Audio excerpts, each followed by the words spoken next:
So we're back from the shoot. I hope you guys enjoyed all of the behind the scenes footage of getting creative during golden hour and nighttime.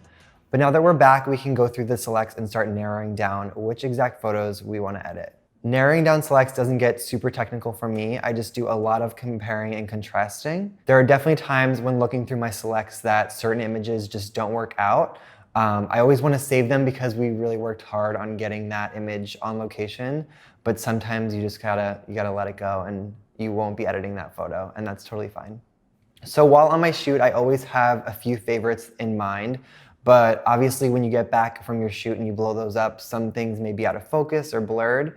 So it helps for me personally to have those JPEGs to keep previewing because they are in a smaller megapixel than the raw files, which we'll be going in and editing.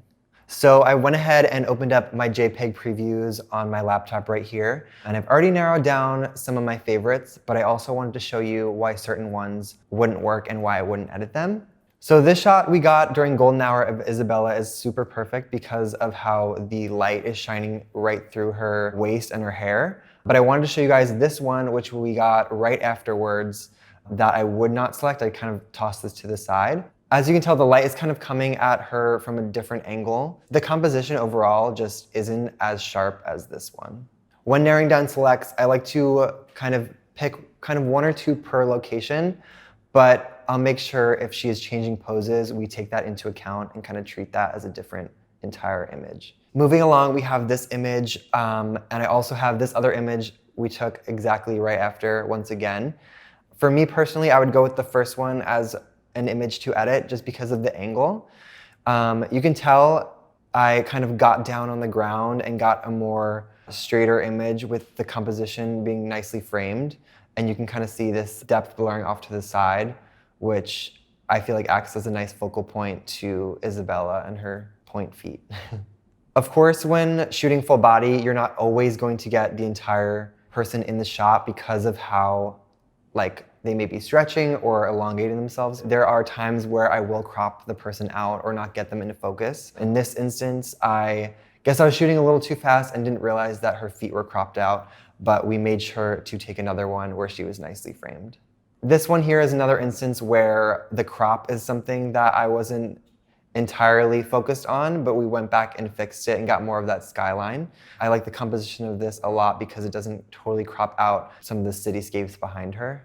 When shooting, I like to keep in mind a lot of how I'm playing with angles. So I like to get really high up or really down low. For this shot, I really liked getting the above ground. If you compare these two images with this one being more of a straight on angle, you see more of the background, but I feel like it gets rid of the total mysterious vibe that was giving off in the first one, which I kind of like.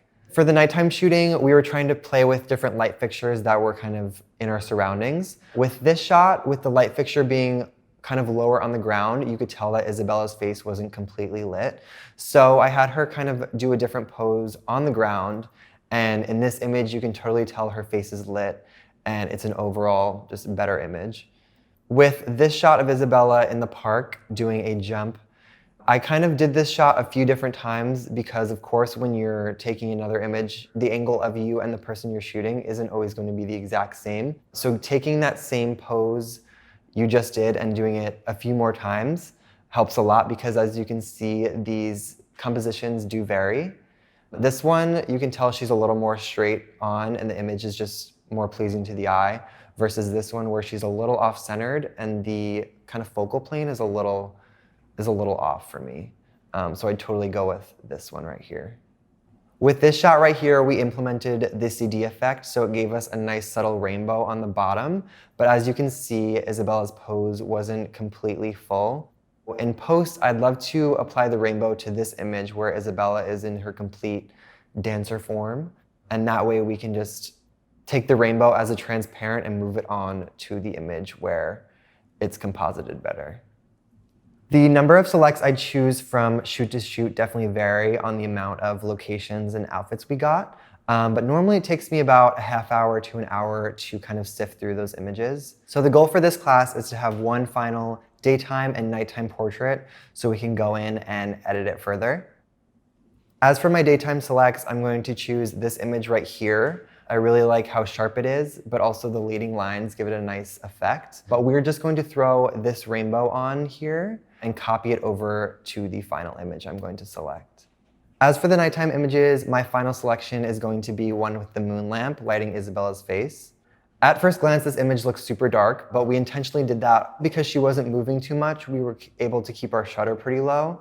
We'll really see when we open this photo up if the grain is too much to save, but I think we're okay. So next up, we're gonna go in and edit the daytime photo.